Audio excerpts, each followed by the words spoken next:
Yeah, thank you very much. Sorry for not being able to be here.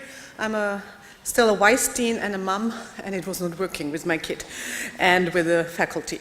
So, what we would like to present today is first a little bit of conceptual part and then applying it to two policy issues. What is solidarity? What are the limits? But we will cut down one part because you have talked yesterday a lot about migration policy, so we will make that one very short and go a bit deeper into energy policy. If we start, forgot that. Solidarity served as a norm and motivation, you have said that for sure, several times yesterday and also today for peaceful integration after World War II.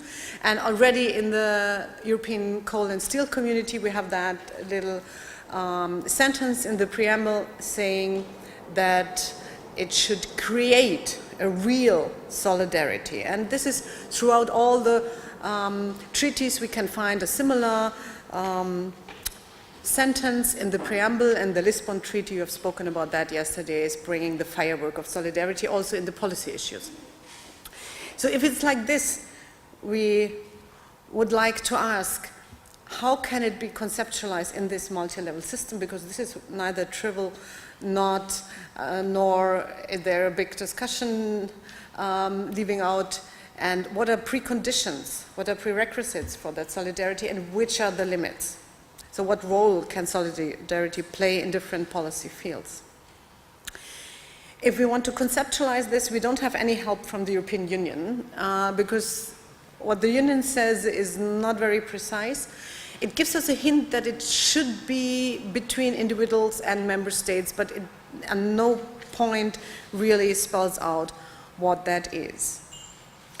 So if we look at more classical approach, we have 3 points which we should overcome when talking about solidarity in a multi-level system. And this is, I know you have spoken about that yesterday, can it only be in individuals or should it be also for collective actors? What are we doing with that prerequisite of a shared identity? And what are we doing with the problem that yet solidarity was before the Union only composed, only modeled in a nation state? So these are the 3 points we have to overcome in order to model solidarity for multi-level systems, or for the European multi-level systems, better to speak. If we look in some broad definitions, because what we need is a more broad definition, not a nation-state definition, we can look at Bayards, who said solidarity is an idea of a reciprocal relationship between members of a group. So this is the first hint, an idea of a reciprocal relationship. For the group, he then later says it should, in the group, the people should be linked, or individuals, he's still speaking on individuals, should be linked each other by specific commonalities. This is now a bit more tricky because what is the foundation of this commonality? Is it the identity or not? The answer to that question is given, for sure, as always, in different ways. So there's some saying it has to be identity. It has to be a strong feeling of being bound together by norms, by principles, and without it's not working. Also, Rissa said, yeah, it has to be this kind of identity, but that's not a problem. We have multiple identities, so we have nation state, regional, local, whatever, and European identity. If there's a little bit of it, it's okay. I would doubt that if that is working. But first we would say, we don't have to discuss that because it's not the real crucial point. We say we should try to model solidarity in multi-level context without identity, without that prerequisite. It can be, but it doesn't have to be. It can be created, but it doesn't have to be. And second, even if we take it serious, that only gives us the hint for one kind of solidarity, but not for member states solidarity. It doesn't help us. So we should look at other concepts, and we looked at Durkheim. I know we are not the first ones doing that. You have spoken about that, so I can skip that a bit and make it shorter. You know this mechanical organic solidarity distinguishes, Durkheim distinguished between them, and you know that they are linked to different kind of societies, so I will skip that, you know that already. And we will build on organic solidarity, because we say what Durkheim defines, because it has to be a societies which have a high division of labor, which are very differentiated, interdependent, also very individualized. This holds true for the European community too, or European Union. So this is something we can base on. We know that Durkheim has not constructed this for European Union for sure, but we can use that as a starting point.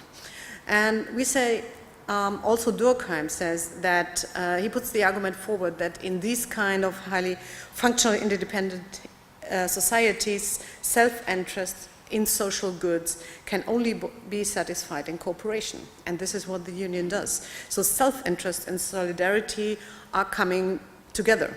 So they are not exclusive per se. Mao calls it in self-interested solidarity even. And Durkheim says you have, if you calculate or if you think of being solidarity, acting in a solidarity way or not, you have to think of the other. You have always to think what is the other doing. So if we're using this, we can transfer it to the European Union as such, so we can get rid of identity as a prerequisite, but we still have two other things to take into our mind. First, the problem of individual actor, collective actors. So at least the treaty says to us there must be some kind of member state solidarity, and the levels, be it solidarity in a horizontal level or be it in a vertical level, because we have a multi-level system which builds upon each other. So this gives us a kind of fourfold matrix to see, and I will just go very quickly through the different ones. Transnational solidarity, horizontal, building of individual actors would be something Eric referred to already. This is the literature, examples, French Revolution, all social movement, 19th, 20th century, be it workers, women's, or ecological movement, whatever. This is the notion we have in mind when we talk about transnational solidarity. Today it would be like the trade union confederations, European Works Councils, or any other transnational social movement, be it ATTAC or whatever, or Occupy, this kind of thing. So we have a group with a strong identity, with a conflict to the outside. If we look at supranationality and supranational solidarity, this is built more vertical because it goes down to the individual level in the member states, to the people in different nation states, and link it up with the European level. We found this kind of solidarity a lot in all the parts where we try to counterbalance the negative consequences of the economic integration, so we are in the social policy realm. Actually, this is, when we look at that one, this is the one most of the authors refer, because this is what also Habermas said when he's referring to solidarity. He looks at this kind of solidarity, but it's not the only kind of, and we have to take that in mind. Just going through the others. So we have intergovernmental sovereignty. This is when the member state, we can call it member state solidarity, when the member states are coming in.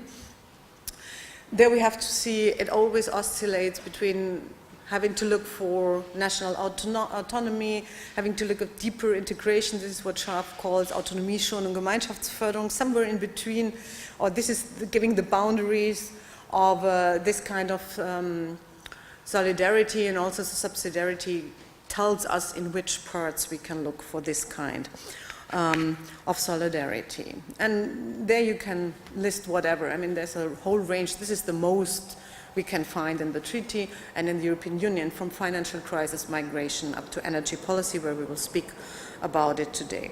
And then we have the last one, just very briefly. This is when the EU is solidary in a horizontal way in the international realm with other countries. It's the external dimension. We find that in the Lisbon Treaty too, when there's humanitarian aid or development policies or whatever in this one. So, what is the conclusion in that moment? It is that we have different solidarity concepts, different modes, different types, whatever you will call it. That means we should ensure each other which type we are talking about when we are talking about solidarity, because it makes a difference. And this difference is bringing me to the limits, and this is the end of the conceptual part. because I said before, when Habermas is giving his plea for European solidarity, he's talking exclusively about supranational solidarity. He's not mentioning intergovernmental solidarity. And this is his vision, and Eric was putting it in the same way. You know, we have to have that system, be it federal or whatever, but we have to have a state-like system at the European level, and then we can talk about solidarity. But this is supranational solidarity, and at the near future or at the present, we don't have that, only in little pieces. So the most we have is intergovernmental solidarity. And this is what we will zoom in today, and we'll look where are the limits of this kind of solidarity. If I want to construct the limits, I have to think first, this kind, also intergovernmental solidarity, is like overarching the nation states. The nation state has its own solidarity. It's coming on top of it and bringing it in a vertical system. So we have to look why member states act in a solidarity act or not. If we do that, we have to think, and here we'll come back to what Eric said about cost-benefit calculation, because they want the benefit which should be enhanced growth, regional stability, global standing, better internal problem solving. But they also have to calculate the cost. What does it cost them? I mean, like an integrated single market is challenging member states' social protection and so on. We don't have to do that in detail. We just have to keep it in mind. They calculate the costs. And if they calculate, they calculate not only the present costs, but the future in a remote or less remote future. So this is the kind of reciprocity. Maybe at the moment they are giving, but in the future they gain. Future means, Eric said it before, medium to long-term time horizon. Otherwise, the reciprocity is not working, because if I calculate short time, I don't get back, so I have more cost than benefits, so I will not do it. San Giovanni is framing this kind of calculation like risk insurance, and I think we should have that in mind. So the member states take within the integration project an insurance of the risk of future higher costs on their side. So this kind of idea will bring us to the limits of intergovernmental, only talking of intergovernmental solidarity. The first is that you have to trust in future reciprocity. And it seems to me that at the moment we'll show that empirically there's a lack of trust in future reciprocity. Also you have, which is very much interrelated, the first and the second. Second, you have in reality at the moment, I think, a very short-term perspective.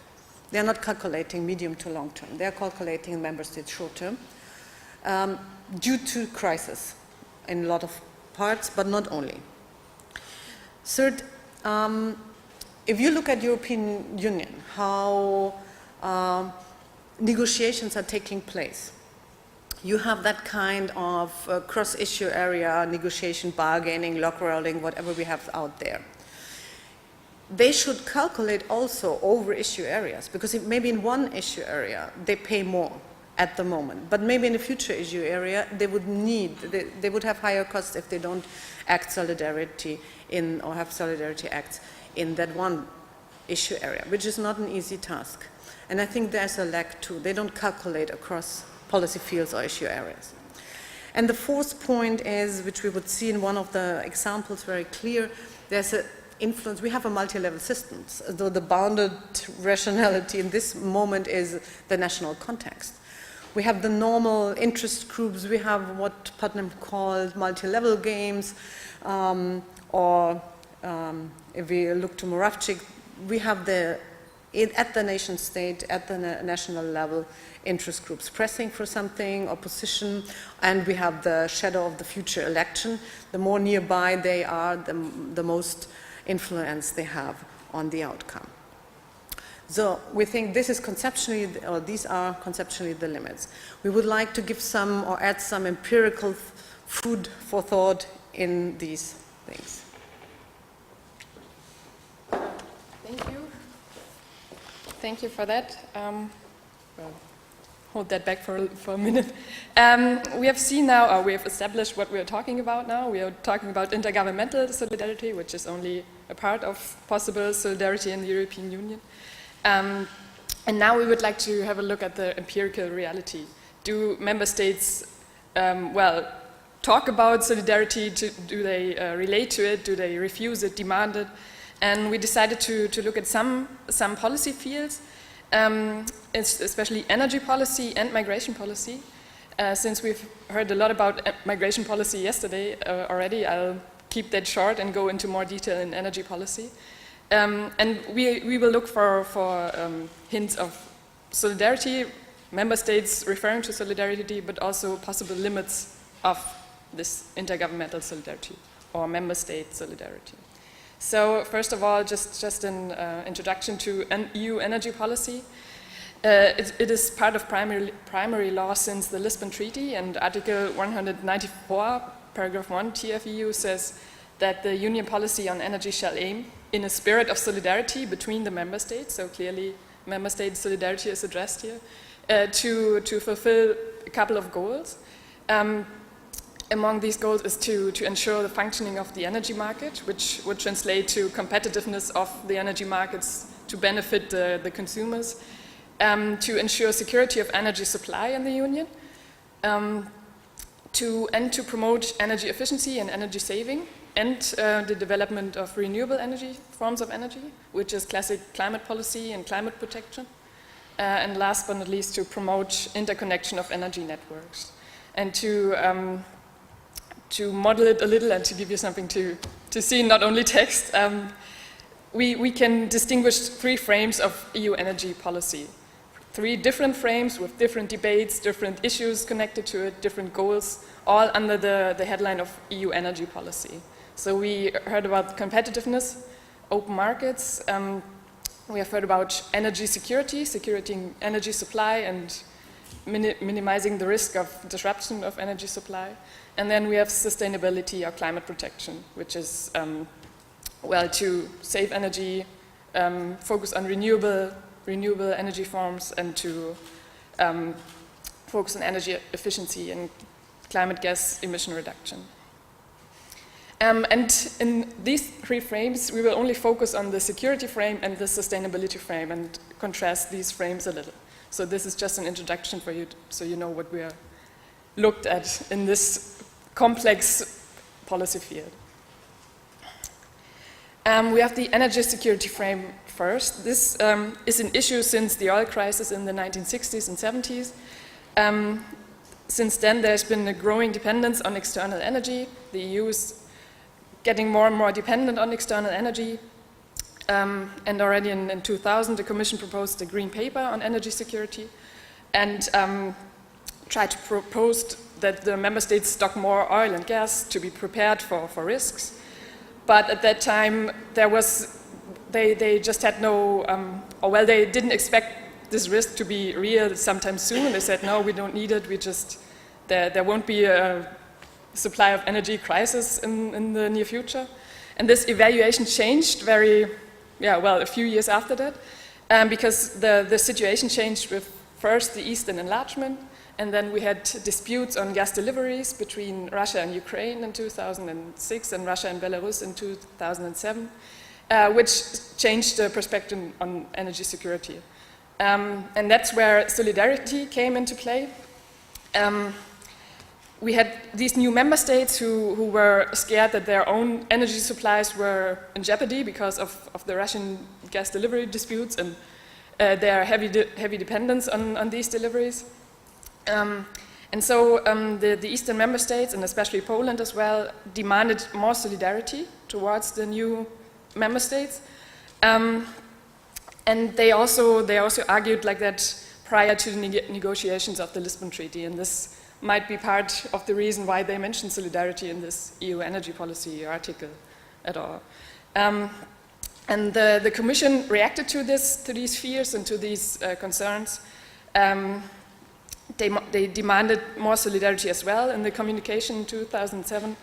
And the end of story, so to say, is there was no conflict about the need for solidarity solutions, so to show solidarity to the European, to the new members.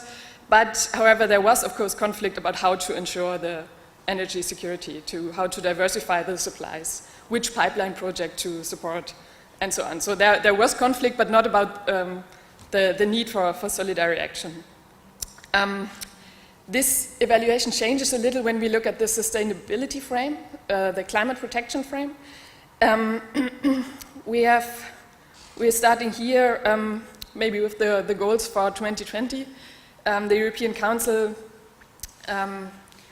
established ambitious climate protection goals for the European Union in 2007.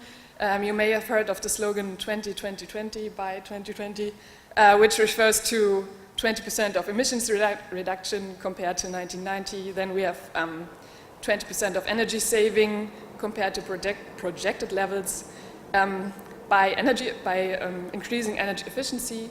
And then the last goal was 20% share of renewable energy sources. These are the ambitious goals. In 2008, the Commission implemented a climate and energy package to implement these goals. And in part of this package were binding targets for each nation states to reduce CO2 emissions. So that would, according to their potential, so that every member state would have to, do their part to reach the common goal of emission reduction. And there was opposition from many member states, not only Central and East, but they were very forward with their opposition. They negotiated. The result were lower targets, some exceptions and concessions, but still the 2020 goals were still national binding targets. So you could argue that this is a sign for solidarity in energy policy under the sustainability frame. However, the opposition grew, especially Poland was against it. They said it would have adverse effects for their own industry. It would, because they were so heavily dependent on coal and gas, and it would be hard for them to reach these goals. And they were against solidary approaches, and they were in their opposition joined by other Eastern European member states like Czech Republic or Slovakia, Hungary and Bulgaria and so on. And all these states insisted on their sovereignty for their own energy mix. So when it came to the establishment of new goals for the period after 2020, the goals for 2030, so-called, we have the result that there are no binding national targets anymore for this new period of time. So the goals for 2030 are also rather ambiguous. Now it's called at least 40% emissions reduction, at least 27% energy efficiency and renewable energy sources. So we could argue that this is a sign for a lack of solidarity because the member states weren't prepared to accept binding targets anymore. Exactly, and the conclusion for this policy field would be, first of all, that their own interests prevail. They do not seem to link solidarity claims across issues. I mean, they could have argued, well, we need your solidarity in the energy security frame, so we will oblige and accept binding targets in the sustainability frame. This would have been a possible argument, but they didn't use it. And they didn't seem to have reciprocity or future reciprocity in mind. That would be our, preliminary conclusion about that in the field of energy policy. And now, maybe quickly to the second policy field, migration policy. We've heard yesterday that solidary burden sharing between member states is a main goal of EU migration policy, and that the Dublin system is not, does not ensure this burden sharing, and that reform proposals as of yet, are not in sight, really. Proposals, yes, but successful proposals. And then there has been a discussion about relief measures about the distribution of refugees in 2015. We've heard about that as well. And that there was severe opposition from Eastern member states, again, who rejected an automatic solidary distribution mechanism, which would automatically allot a number of refugees to each member state according to their potential. But they were opposed to that, so now we have to negotiate the numbers for each new crisis. There are new numbers and new negotiations. And some of them also voted against the relief measures at that particular time. They said, we don't want to receive any refugees from Italy and Greece to relieve the situation there.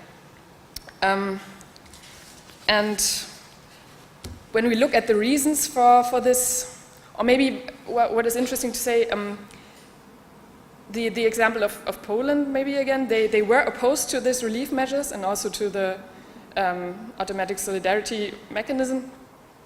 But in the end, they voted for these relief measures. So they changed their opinion in the last second, so to say.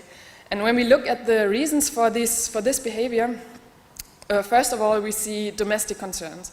The Polish government or the Hungarian government argued that, or were under pressure because of a growing nationalist opposition at home. In Poland, there were elections this year, 2015, later this year, after these negotiations. And the government wanted to demonstrate power, to its people. Exactly, and then we have short-term perspective again. There's no future reciprocity mindset behind this behavior, and we had one incident. I'm coming back to the Polish voting behavior. They voted for the relief measures because they feared losing their influence at the European level, their political influence. So that's what made them act solidary in this particular instance. But other than that, we only found one incident where there was a link to other issues, interestingly enough, to energy policy. Of course, the Eastern European member states were accused of a lack of solidarity and a lack of cooperation in this matter. And the answer was, well, the other member states have been very unsolidary when they supported a particular pipeline project. When we come back to the energy security frame, and they said, well, the Nord Stream 2 is unsolidary and is the result of national egoisms and is a betrayal in the EU. So that was the wording they used. So we've seen only one incident where there was a link to other issues, but only to justify the refusal to show solidarity in the policy field of migration policy. So this is just a quick look at the empirical basis, and it's not finished yet. It's just some hints, some incidences, some things to think about. And I would just, for the last slide, just quickly sum up what we presented to you today. We tried to present an adaptation of solidarity to the multi-level context. We have argued that European solidarity complements the national solidarity. Shared identity is not a requirement per se, and that we have to take into account the vertical and horizontal dimension, also individual and collective actors. And we have seen that there are different forms of solidarity in the European Union, and you have to be clear what you're talking about and what you're looking at. We have zoomed in on the member state solidarity because it seems to be most visible at the time right now.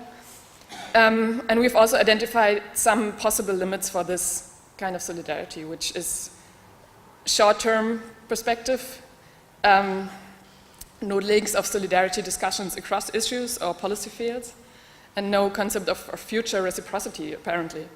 And then there's a huge influence, of course, of domestic concerns that act as constraints to solidary action at the European Union. And, well, that was it. Thank you for your attention. And